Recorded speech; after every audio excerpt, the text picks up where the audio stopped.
What's up, everybody? This is Aaron, and it's time for our Week 8 college football predictions. So last week, just to recap, 4-1 on the video. That is 33-9 for the season. That's up almost 19 units for the season. $100 better would be up almost $1,900 now. So we're a little over halfway through the season, so we're just trying to eke out, just a little profit every single week. It's been a while since I've had a losing week. So let's get started. So the first game is going to be Ohio State minus 21 at Indiana. So Indiana, Michael Penix has been out for a while now, and Tuttle has been the quarterback, kind of a highly rated quarterback coming out of high school, but he just hasn't been very good. He's been turning the ball over, and this is a huge discrepancy in the offenses. So Ohio State is number one in scoring offense. They're number one in yards per play offense, whereas Indiana is 123rd in yards per play. So, Ohio State's defense hasn't been great. They've given up a lot of passing yards, but they've been fairly stingy against the run.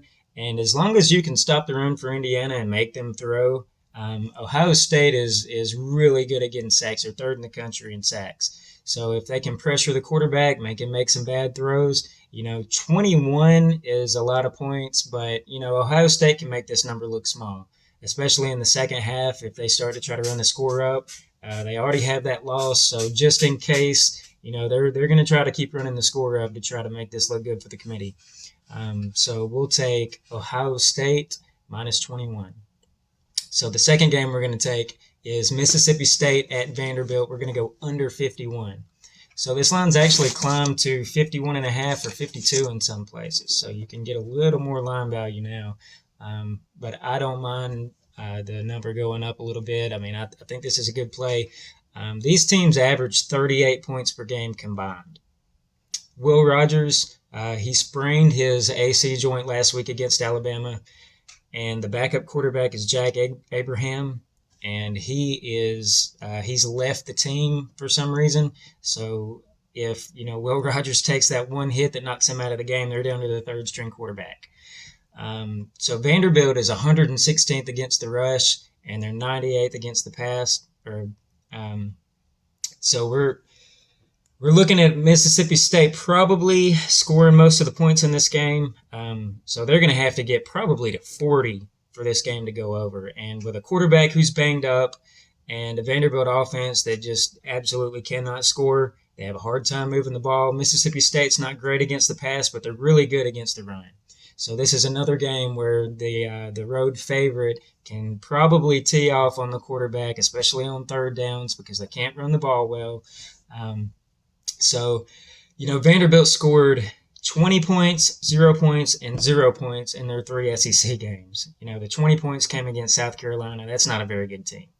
So I think probably Vanderbilt has a hard time scoring into the teens. Maybe Mississippi State can get to 30. And I think this number stays under 51. So the next play is going to be Pitt minus 3 at home to Clemson.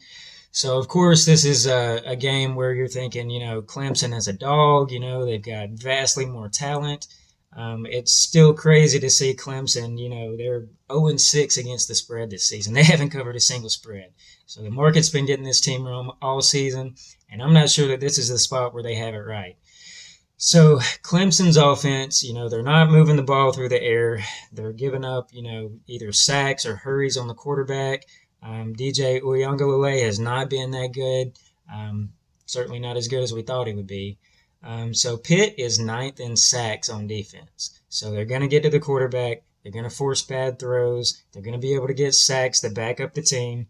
And with Clemson not being able to really run the ball to kind of set the pace and to open the pass game, this is another game where I think Pitt's defense can probably tee off on Clemson's offensive line and force them into, third and long and probably fourth downs where they're either going to have to go for it on fourth down or punt.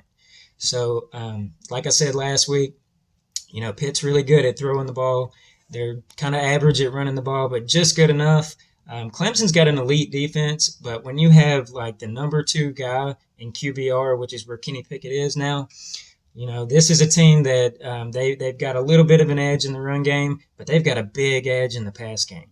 They're throwing on everybody. They're scoring points. They're scoring, 40, 50 points every game, and Clemson can't even get to 20 most games. So I think this is a game, with the number 5 pass offense for Pitt. I just think Clemson's just not going to be able to score enough points. Even if this is a pretty close game, we're just asking Pitt basically to win the game. We get the push, if it is a field goal for the win. But I think Clemson's just going to have a hard time scoring. And I think Pitt can win this game by, probably 4 to 7 points.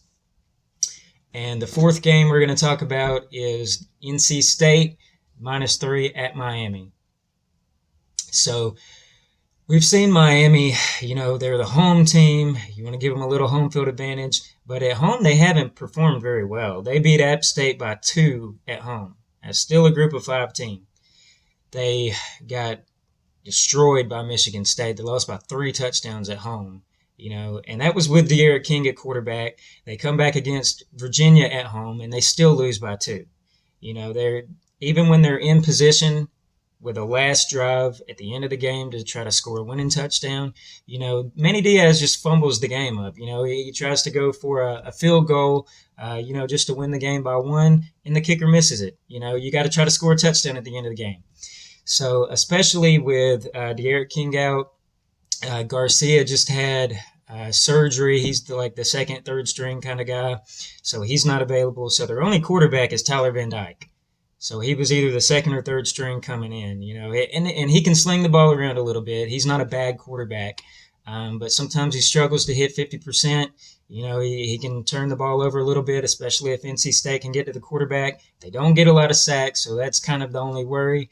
But with Cameron Harris, he's the 5-star running back for Miami.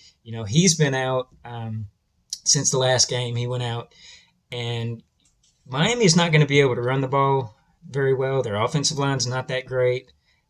So, NC State's only laying a field goal on the road. I think we're getting a little bit of line value. I thought this number probably should have been 4.5 or 5.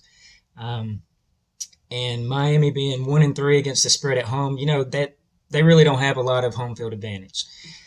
So North Carolina State, they can throw the ball a little bit. They run the ball pretty well. Their quarterback is Devin Leary, and he can get out of the pocket and scramble and extend some drives, and probably frustrate Miami. I think at 2-4, this team's probably close to quitting, and especially after this game, if they're 2-5, they probably pack the season up.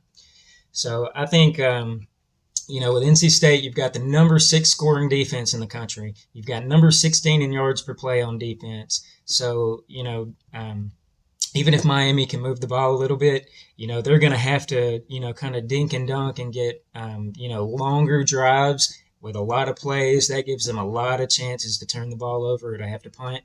And NC State has been able to, keep teams out of the end zone. So I think this is a pretty short number here. So we're going to lay through with NC State. So I've got a few games that I haven't pulled the trigger on that I'm still looking at. We've got Nevada over 64 between Nevada and Fresno State. They can both throw the ball. Fresno can run the ball. The defenses are average. So I think maybe, both teams can probably get to 28 or 30, and that next score to win the game would send the game over. So I think we can get there. I haven't pulled the trigger yet. I'm looking at Wisconsin under 40.5. Probably buy that to 41.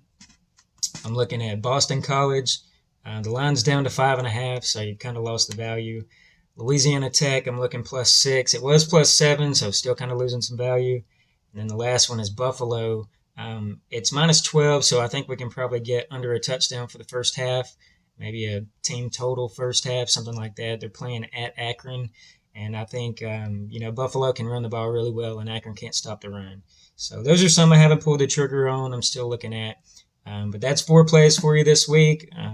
Best of luck, and let's cash.